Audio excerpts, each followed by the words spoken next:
Cool. Well, now I'm going to turn you over to Steve Provost to talk about environments.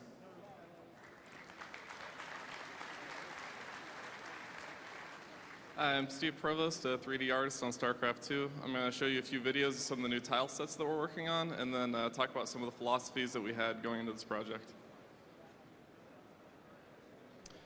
So here is a new installation in Heart of the Swarm.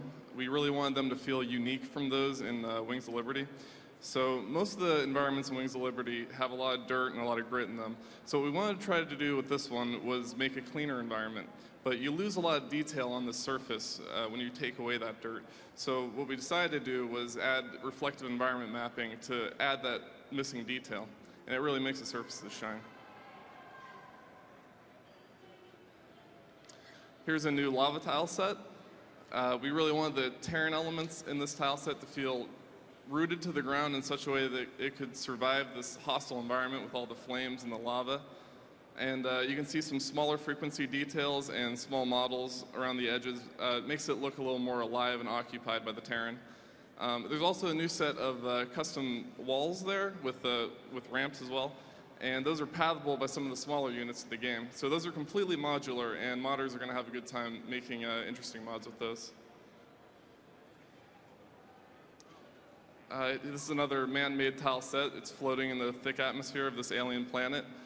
We added a lot of environment animations, a lot of construction equipment and stuff to make this feel like a functional base for the Terran.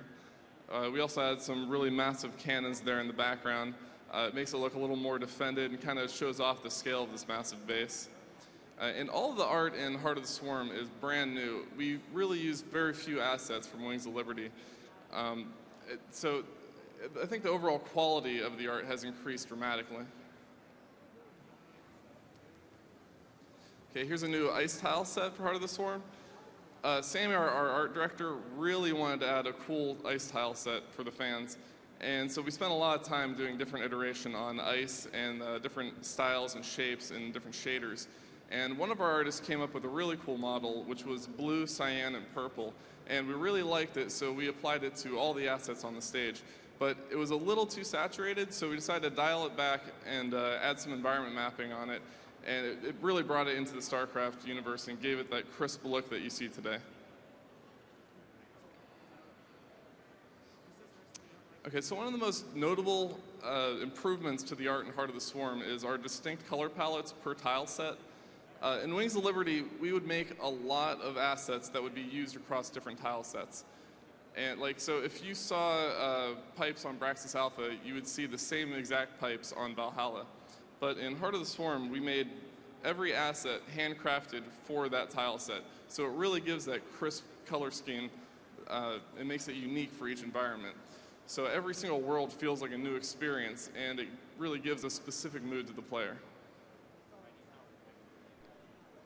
So while we're working on these assets, our technical artists and our graphics programmers are working hard at giving us new tools and new technology to make more versatile shaders.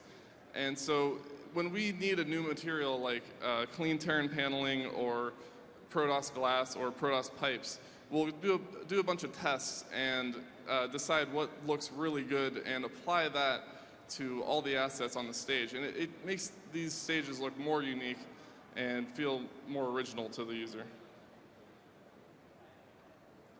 So one of the biggest hurdles we have in doing environment art for RTS games is the procedural generation of cliffs and terrain. So we don't want the terrain, the cliffs, and the environment assets to look like different elements. We want them to feel less modular and feel more like one solid piece of artwork. So we made a conscious effort to create these custom cliff models to sort of make the world look a lot more natural and feel like one piece of art. So here's one of the more larger assets that you're going to encounter in the campaign. This was actually modeled as a high poly model and then baked down to a low poly mesh that you're going to see in game. It's got a bunch of really cool shapes and some fun effects on it. So here's the rock towers, the collapsible rock towers that you're going to encounter in multiplayer. We made all of our rocks in Heart of the Swarm as high poly meshes. We sculpted them and then baked them down to the low poly mesh that you see in game.